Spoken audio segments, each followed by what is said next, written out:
Amazonas presenta 24 horas con Milton Pérez. Aquí empezamos. Las listas de asambleístas nacionales de 4 movimientos políticos podrían quedar fuera de las elecciones de febrero. Esto debido a que el Consejo Nacional Electoral hizo algunas observaciones a las candidaturas y resolvió que tienen errores insubsanables. Además, la postulación de Jan Topic por Suma ya fue calificada. En estas elecciones de febrero, Construye, Democracia Sí, Pachacutic y Avanza podrían quedar fuera de la papeleta de asambleístas nacionales. El Pleno del Consejo Nacional Electoral no inscribió las candidaturas de los asambleístas propuestos por estos partidos, debido a que tienen algunos errores, 2 de ellos insubsanables. El Consejo Nacional Electoral no podrá negar las candidaturas a excepción de que no se hayan desarrollado procesos de democracia interna. Y la ley que te dice es que al menos una de las 2 listas tiene que estar encabezada por una mujer. Para las organizaciones políticas que podrían quedarse sin candidatos a la Asamblea Nacional, estos errores se deben a una descoordinación con el Consejo Nacional Electoral. Una ciudadana que debió ser notificada que vaya a firmar al CNE y el CNE no notificó que debía ir a firmar. Los candidatos que fueron proclamados por parte de nuestra Asamblea General, pero que al final del camino ellos no aceptaron. El movimiento sustituyó esos candidatos. Pero el CNE habla de la falta de unas renuncias. Los 4 partidos políticos han emitido un comunicado. La eliminación de nuestras listas nacionales perjudica a los electores y lesiona la democracia. Si la resolución del CNE es ratificada, la papeleta de asambleístas nacionales tendría candidatos de los siguientes partidos: Centro Democrático, Unidad Popular, Sociedad Patriótica, Pueblo, Igualdad y Democracia, Revolución Ciudadana, Partido Social Cristiano, ADN, Izquierda Democrática, Movimiento Amigo, Partido Socialista, Creo, Suma y Reto. Haremos la impugnación ante el contencioso electoral porque esto limita el ejercicio de la democracia, empañan el proceso democrático. Considere la ciudadanía que el movimiento Construye hay que ganarle en las urnas. Al movimiento Construye no se le gana con artimañas jurídicas o leguleyadas. La tarde de este martes, el Pleno del Consejo Nacional Electoral negó los recursos de objeción de Pachacutic y Sociedad Patriótica en contra de la candidatura de Jan Topic con Suma. Así, 15 candidaturas de binomios presidenciales estarían calificadas por el CNE.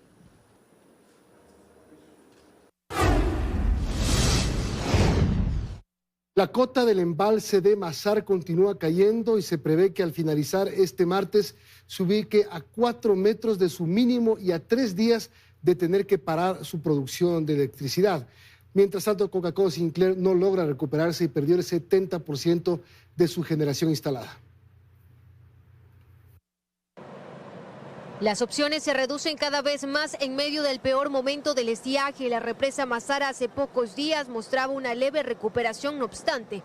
Este martes presentó una nueva caída acelerada de su nivel de agua. Y aquí lo preocupante, pues en horas de la mañana el embalse en menos de 10 horas bajó medio metro, llegando a los 2.114.30 metros sobre el nivel del mar. Lo que se esperaría con este comportamiento que hasta la medianoche llegue a los 2.113 metros, lo que significa que el embalse está a 4 metros de parar sus operaciones y a 3 días de entrar en un riesgo operacional. Y con esto la advertencia, pues si el nivel hídrico de esta represa sigue cayendo a este ritmo, se tendrá que sacar de funcionamiento una de las turbinas o unidades de la central hidroeléctrica Mazar. A esto se suma que Coca-Cola Sinclair, hidroeléctrica más grande del país y que también se ve afectada por la sequía, de sus 1.500 megavatios de capacidad declarada, ya ha perdido el 70%. La demanda de energía también ha hecho que otros embalses bajen su cota, como es el caso de Amalusa, que a partir de las 8 de la mañana empezó a registrar un descenso del embalse de 10 centímetros por hora, ubicándolo así al final del día, a tan solo 7 metros de su mínimo, en tanto que el embalse de la central Mina San Francisco es el más crítico. Su cuota cae a 1 centímetro por hora, lo que ubica al embalse a tan solo 2.5 metros de paralizarse. Con este panorama y la expectativa de lluvias, el país continuará atravesando uno de los meses más secos del año, que ya ha provocado incendios y cortes de energía de más de 10 horas. Hasta finales de esta semana se esperan intensas lluvias en la zona norte de la sierra y las estribaciones de la Amazonía, lo cual podría beneficiar la situación en las centrales hidroeléctricas. El INAMI dice que se espera un periodo de mayor estabilidad para los próximos días. Las precipitaciones que se han registrado a lo largo de esta semana generarán un alivio a la crisis energética del país, o por lo menos de acuerdo a los datos que maneja el Instituto Nacional de Meteorología e Hidrología INAMI, hasta este 12 de octubre continuarán las lluvias con intensidad en la zona norte de la sierra y estribaciones de la Amazonía, lo que beneficiará a las centrales hidroeléctricas con una mayor recarga hídrica. Pero en especial o con mayor intensidad en las hidroeléctricas que están ubicadas en la zona norte del país, ¿sí? Ahí está Coca-Cola, Sinclair, Manduriaco y otras. Las centrales hidroeléctricas ubicadas en la parte baja del país también van a recibir lluvias, pero no con la intensidad que se está registrando en Pichincha, Imbabura y Carchi, donde incluso se podrían dar tormentas eléctricas puntuales. Ráfagas de viento. Y de alguna forma los acumulados se han visto beneficiados en esta zona del país. Esperemos que las lluvias que podrían darse en la zona sur también alimenten o continúen alimentando el sistema hídrico, el sistema de caudales y el sistema de embalses. Tal como lo señala Guillermo Flores, analista de pronósticos del INAMI, afortunadamente no se esperarían lluvias extremas a lo largo de esta semana, pues precipitaciones de tal magnitud también podrían ser contraproducentes por acumulación de sedimentos. Pero no podríamos descartar que en alguna zona puntual se genere algo puntual.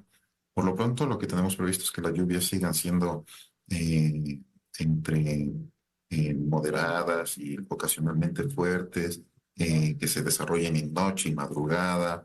De acuerdo a datos del Operador Nacional de Electricidad SENACE, con corte a este 8 de octubre, el 66% de los megavatios hora de producción nacional provienen de la generación hidroeléctrica, basada en 7 grandes centrales y otras más pequeñas, donde se aprovecha la potencia del agua. El gobierno y los empresarios iniciaron este martes la primera mesa técnica para encontrar una solución a la desconexión industrial. Una de las propuestas de la Cámara de Comercio de Quito es que existe un ahorro compartido con el sector residencial, que es el de mayor consumo. Cuenca y Ambato son las dos ciudades que han sufrido la desconexión industrial que impulsa el gobierno como medida de respuesta ante el déficit energético. En la capital Azuaya, por ejemplo, las más de 80 empresas que se ubican en el parque industrial aún no han podido retomar sus actividades desde el pasado sábado. ¿Por qué? Porque la realidad de las industrias es muy diferente a lo que posiblemente los ciudadanos puedan entender. Las industrias no prenden y apagan sus maquinarias como prender y apagar cualquier electrodoméstico, sino que hay un proceso de prender y apagar, de calentar y enfriar hornos. Y son procesos de hasta 6 horas. Cortarle a una industria 10 horas, más las 6 de prender y las 6 de apagar, estamos hablando de 22 horas. Se acabó el día. En 2 días calculan que la pérdida asciende ya a $22 millones y la solución aún parece estar lejos de llegar. Este martes el gremio empresarial acudió al Ministerio de Energía, en donde se llevó a cabo la primera mesa técnica. Sin embargo, aún no se ha encontrado un camino viable. Encontramos esta voluntad del gobierno nacional de buscar juntos una solución. Seguimos a las órdenes, la sesión es permanente, no existen soluciones mágicas. Estamos haciendo una pausa, seguiremos hablando por distintos medios y quienes deben dar la información oficial evidentemente es del gobierno nacional. La Cámara de Comercio de Quito ya puso sobre la mesa algunas propuestas que esperan sean tomadas en cuenta. Una de ellas tiene relación con compartir el ahorro de energía. Según las cifras que ha recabado, el sector industrial consume 17 millones de kilovatios hora al día, mientras que el sector residencial llega a 24 millones. Con la medida actual, el ahorro es de 8,5 millones de kilovatios hora al día. Si repartimos la carga y si hacemos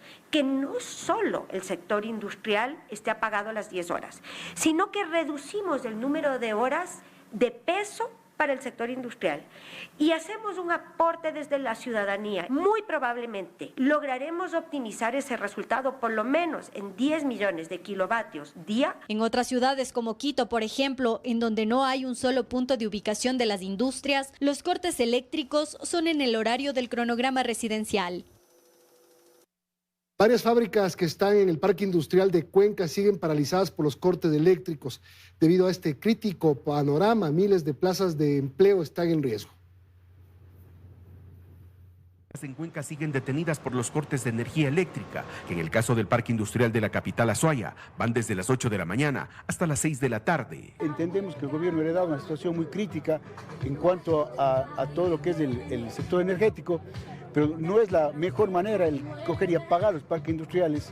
Estamos atentando directamente contra el empleo, contra el consumo y contra la industria, no es la forma. una de las fábricas más grandes de Cuencas Continental Taira Andina, con cerca de 1,000 empleados, y que debido a los apagones en las zonas industriales del país, ha tenido que parar por completo toda su producción desde el pasado sábado. Y según este comunicado, lo harán hasta el miércoles. Ojalá haya una respuesta por parte del gobierno para poder reanudar las actividades del día jueves. Caso contrario, se daría los 15 días y se vuelve también un problema el tema del pago a los trabajadores. Algunas fábricas han optado por comprar o alquilar generadores de energía. Sin embargo, esto resulta insuficiente. Todos los equipos que existen en las diferentes industrias son para una alternativa eventual, no para una generación permanente. Las plazas de empleo de miles de personas están en riesgo, por lo que los industriales esperan que el gobierno revea esta decisión. Debido a los apagones, las industrias de alimentos en Guayaquil disminuyen la elaboración de productos que requieren refrigeración. Las empresas implementan alternativas para no tener más pérdidas de sus ventas. En esta industria de alimentos, los productos que requieren refrigeración son los más afectados por los cortes de luz. Esta pastelería cuenta con 22 puntos de venta en Guayaquil, de los cuales 17 no tienen generadores de electricidad. Y para no tener pérdidas en la producción, la empresa se vio obligada a disminuir la elaboración de productos que necesitan cadena de frío. Nosotros necesitamos que nuestras vitrinas estén entre 5 y máximo 10 grados de temperatura. Entonces, con estas largas horas de corte, no había producto que pueda resistir. Por lo tanto, esta industria incrementó una línea de repostería que no depende de refrigeración. Los cakes rellenos de manjar, rellenos de chocolate, se pueden mantener a temperatura ambiente. En la semana que fue la más crítica de cortes de energía, nos movimos un poco a ese lado. En esta pastelería, los apagones han ocasionado pérdidas económicas que superan el 30%. A esto se le añaden los gastos del generador de electricidad, que está en la planta de producción. Esta industria en Guayaquil gasta al menos $200 al día en combustible. También lo que tuvimos que hacer es, en la mayoría de puntos, contratar proveedores de hielo seco y de esa manera colocar hielo seco en las vitrinas, que obviamente era un costo adicional, pero que sin embargo fue necesario. ¿A cuánto ascendía ese costo, ese gasto adicional? Aproximadamente eran $50 diarios por cada local. Por cada local. ¿Y en Guayaquil cuántos tienen? 22 locales. Es así que los egresos de esta empresa por los cortes de luz ascienden a más de $1,300 diarios. Esta industria también se muestra preocupada por el anuncio de SENACE sobre la desconexión de energía durante 15 días en un periodo de 10 horas consecutivas. El gerente de la planta asegura que esto representaría más pérdidas para la empresa, lo que podría llevar a la reducción del personal de esta industria de alimentos. La demanda de diésel en los últimos 2 meses aumentó en un 165% según la Cámara de Distribuidores de Derivados de Petróleo. En Riobamba ya existe desabastecimiento del combustible, pero Petroecuador informa que se debe al retraso de un buque. Hasta la terminal de Pascuales en Guayaquil llegaron este martes decenas de camiones para abastecerse de diésel tras el anuncio de Petroecuador de que allí y en la troncal atenderían la demanda de Riobamba, ciudad en la que se registra un desabastecimiento desde hace ya 5 días. Según un comunicado, la situación se debe al retraso en la llegada de un buque con 280,000 barriles de producto por la situación climatológica en Panamá, pero el llegar hasta ambas terminales para los transportistas significa un riesgo. La seguridad, el tema del costo financiero y buscar un tanquero para que te pueda traer, quiera hacer ese trabajo de traer el combustible hacia la ciudad de Riobamba. La falta de diésel, explica la Cámara de Distribuidores de Derivados de Petróleo, se debe al incremento en su consumo. Solo entre agosto de 2023 y 2024, por ejemplo, su demanda subió en un 143%, mientras que en los últimos meses con el estiaje y los apagones empeoró. Petroecuador siempre le va a dar prioridad a las termoeléctricas. Si tomamos los 2 últimos meses del 2024, el incremento es del 165%, ¿no? Entonces, eso sí impacta y obviamente genera un potencial problema en el abastecimiento del diésel. A ello hay que sumarle el uso de generadores eléctricos en el sector industrial que también funcionan con este producto. De allí que los expertos alertan las acciones deben ser urgentes para evitar escasez y peores consecuencias. Debe haber la logística suficiente para la importación, que es el rubro más importante, ¿no?, de la oferta de diésel en nuestro país, es del 73%, entonces debe haber una adecuada política de importación, de almacenamiento, y hemos hecho un sondeo en las ciudades grandes, aproximadamente el incremento de demanda de la gasolina para estos generadores son 100 galones diarios. Este fin de semana también se registró desabastecimiento de diésel en las terminales de El Beaterio, Santo Domingo y Ambato, situación que ya se solucionó. Petroecuador asegura que por ahora la distribución está garantizada. Seguimos en la Asamblea, no logran ponerse de acuerdo para nombrar al nuevo primer vicepresidente. El Partido Social Cristiano propuso 2 nombres y construye uno más, pero no encontraron respaldo. El primer intento del Pleno para nombrar al primer vicepresidente de la Asamblea, curul, que dejó la ahora presidenta del Legislativo, Viviana Veloz, fracasó este martes. Propusieron 3 nombres y ninguno alcanzó los 70 votos mínimos, por lo que esa silla continúa vacía. Voy a proceder a suspender este punto y convoco a los jefes de las bancadas para poder encontrar un consenso. El Partido Social Cristiano se jugó sus 2 primeras cartas para mantener el espacio que dejó Henry Kronfle en el CAL. Vicente Tallano, jefe de dicha bancada, propuso los nombres de Otto Vera y Hamilton Intriago, pero el correísmo no les dio los votos. Nosotros vamos a insistir en el primer nombre planteado porque creemos que es lo responsable. Y si ese primer nombre no es escogido, pues nosotros no vamos a presentar una tercera candidatura. Construye también se echó a la suerte. El nombre del asambleísta Gabriel Bedón fue puesto en consideración del Pleno, pero tampoco obtuvo el respaldo. Es nuestra propuesta, vamos a pedir la reconsideración, esperemos que podamos tener los votos. Sobre la base de la equidad y la distribución equitativa democrática en la Asamblea, le correspondería al Partido Social Cristiano. Y en ese sentido le hemos pedido al Partido Social Cristiano que también pueda darnos una alternativa. Sin embargo, de esta primera reunión de los jefes de bancada no hubo humo blanco. El Partido Social Cristiano no asistió, por lo que se prevé una segunda convocatoria en los próximos días y que el nombre del asambleísta que tenga un acuerdo previo sea puesto a votación. Tras su detención, la ex segunda vicepresidenta de la Asamblea, Bella Jiménez, será trasladada a Quito. La Fiscalía la investiga por el delito de concusión. La exfuncionaria fue detenida junto con su hijo, su hermano y su cuñada tras varios allanamientos en Guayaquil. Jiménez, quien llegó a la Asamblea por la Izquierda Democrática, fue destituida en octubre de 2021 por haber gestionado cargos públicos en el Legislativo. En medio del estado de excepción, los operativos de las Fuerzas Armadas y Policía Nacional se intensifican en distintos puntos de la capital. Durante este martes, en los sectores Marta, Bucaram y Quitumbe se hallaron distintas novedades. 5 días después de que el presidente de la República, Daniel Noboa, decretó estado de excepción, y esta es la tónica en las calles del Distrito Metropolitano de Quito. Decenas de policías y militares que ejecutan operativos antidelincuenciales de forma simultánea y en diferentes zonas del sur de la capital con el objetivo de disminuir los altos índices delictivos. Más común encontrar entre personas ha sido lo que son cuchillos, armas blancas, determinadas que están tanto para diseñar lo que son las pipas de las drogas, la manzana, la zanahoria, que es lo más típico de encontrar ahora en los ciudadanos. Esta vez las intervenciones se realizaron en los puntos denominados conflictivos como Quitumbe y la Marta Bucaram. En este último sector, días atrás ocurrió un asesinato aparentemente por temas de microtráfico. Por ello, estas acciones. Estamos trabajando con unidades de inteligencia, de investigaciones, para dar con los responsables de estos hechos violentos, hechos aislados también. Hoy en la mañana habíamos pasado los 1.300 operativos. Operativos como estos se replican además en el centro, norte y los valles que rodean al Distrito Metropolitano de Quito. Según datos de la Policía Nacional, solo en la zona 9 se realizan a diario entre 300 y 400 intervenciones, mientras que por parte de las Fuerzas Armadas, alrededor de 150.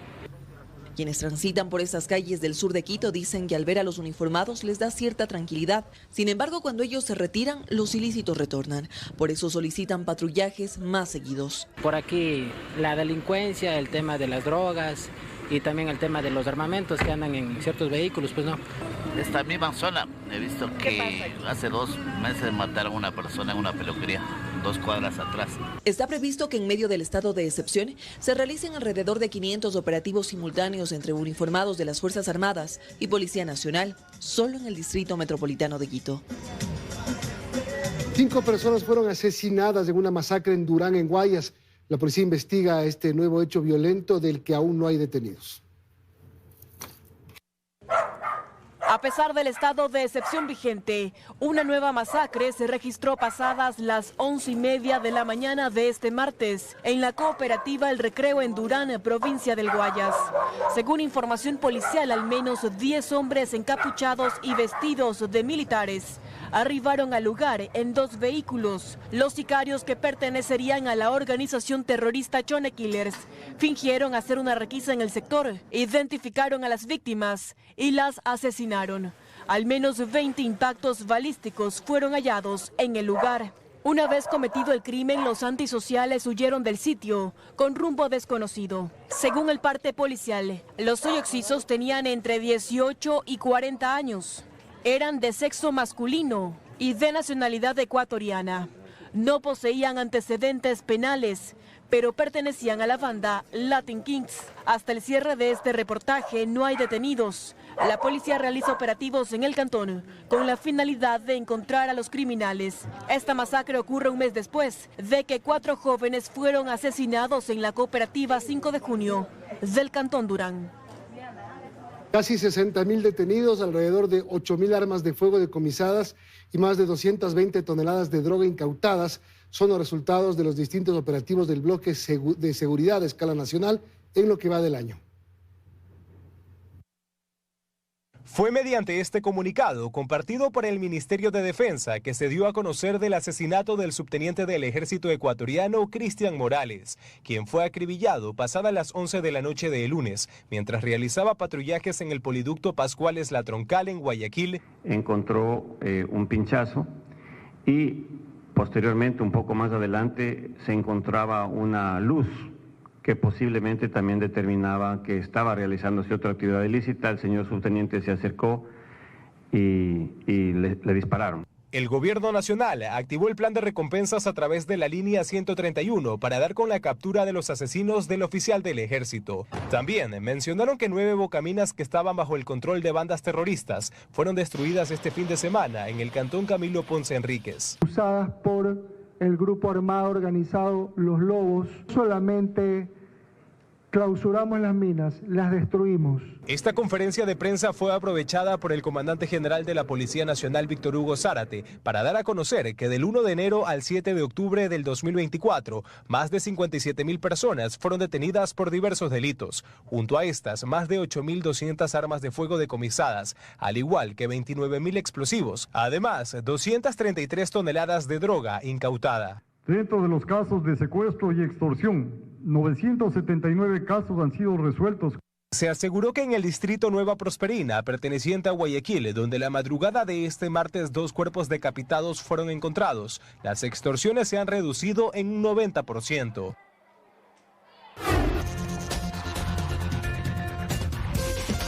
Seguimos. La Comisión de Tránsito del Ecuador publicará un cronograma diario de los operativos que ejecutarán en las vías del país. Para los operativos, los vigilantes implementarán equipos de alta tecnología que permitirá un mejor monitoreo. Desde este martes 8 de agosto, la Comisión de Tránsito del Ecuador cambió la modalidad de ejecución de los operativos de control. Pasó de los denominados operativos sorpresa a operativos planificados. Es decir, se publicarán a diario los calendarios con el nombre del cantón, lugar exacto y el horario de ejecución. Así lo dio a conocer el director ejecutivo de la Comisión de Tránsito del Ecuador, Mario Andrade. Esos se programan entre sábado y domingo y son los que corren para la semana siguiente. Estarán formados por más o menos grupos de 10, 12 uniformados. Como parte de esta nueva modalidad, los agentes de control estarán equipados con los denominados body cam, pequeñas cámaras que captan audio y video. Las body cams es muy fácil, es la camarita que tienen que portarla en el pecho, tienen un arnés, tiene una luz roja que debe estar encendida, que es fácil detectable para el ciudadano, y con eso tengan la garantía y seguridad de que va a haber una transparencia en el procedimiento de la gente. Esto tras los constantes videos que se visualizan en redes sociales, donde se observa la agresión entre agentes de tránsito y conductores en las vías. Según la entidad, alrededor de 50 agentes de la Comisión de Tránsito del Ecuador han sido sancionados por abuso de poder y extorsión. El funcionario también destaca que estos operativos son de control. Tienen la finalidad de revisar documento de identidad, licencia de conducir, que todos sus ocupantes utilicen el cinturón de seguridad, además de la revisión vehicular. Con disculpas públicas, el ex vocal del Consejo de la Judicatura, Javier Muñoz, cumplió parte de su sentencia reducida bajo la figura de cooperación eficaz con la Fiscalía. El exfuncionario recuperó su libertad luego de declararse culpable por obstrucción a la justicia. Extiendo mis más sinceras disculpas públicas al pueblo ecuatoriano por cuanto, en mi calidad de funcionario público, fallé, incumplí con los deberes establecidos. Parte de las declaraciones públicas del ex vocal del Consejo de la Judicatura, Javier Muñoz, quien fue mano derecha del expresidente del Consejo de la Judicatura, Wilman Terán, quien con 9 meses y 6 días recuperó su libertad. Muñoz, quien fue sentenciado por obstrucción a la justicia dentro del caso Independencia Judicial, delito que tenía una pena superior a 7 años, obtuvo el 90% de reducción el pasado 20 de junio, tras un acuerdo de cooperación eficaz con la Fiscalía, aunque durante la etapa de investigación mencionó que era persecución política y atentaban a su honra. Una persona como yo, tan ética, que todo el Ecuador la conoce, mi manera de ser, en mi libre ejercicio, jamás se me ha involucrado en ningún acto de corrupción. Mientras que en la audiencia se declaró culpable y esto permitió abrir 3 investigaciones más. En cuanto a su participación, señala la Fiscalía como autor. Estoy de acuerdo, señor. Entre esas, la destitución premeditada del juez Walter Macías, quien estuvo a cargo de un presunto tráfico de influencias en contra de Maribel Barreno y Juan José Morillo. Además, dio testimonio de la reunión entre Wilman Terán y el expresidente Rafael Correa en Brasil, el pasado 30 de marzo de 2023. Con esto se conoció el plan para remover del cargo a la fiscal Diana Salazar y de esta forma aplicar un recurso de revisión al caso Soborno para que Rafael Correa pueda regresar al país. Javier Muñoz no solo tenía que cumplir con el tiempo de encarcelación, sino con el pago de un poco más de $11.000 como multa a favor de la función judicial y la misma cantidad a Walter Macías como reparación integral, es decir, un pago total que supera los $22.000.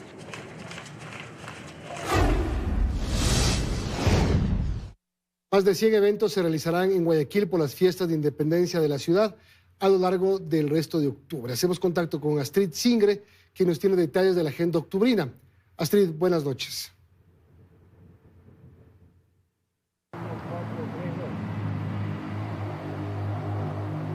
Buenas noches, Milton, amigos televidentes. Será desde este punto que arranquen las fiestas octubrinas, pues desde las 4 de la mañana se realizará aquí en el Monumento a la Fragua de Vulcano el tradicional saludo a la aurora gloriosa, que por primera vez contará con un espectáculo de clarines. Este no es la única actividad con la que contará Guayaquil. Nosotros en el siguiente reportaje hemos recopilado una nutrida agenda que usted podrá disfrutar en familia. Veamos.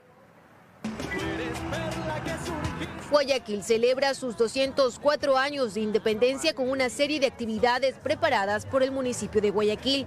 La jornada de este 9 de octubre estará marcada por la tradicional unción cívica en la Plaza Bicentenario a las 12 del día, y que contará con la presencia de ediles y las principales autoridades de la ciudad.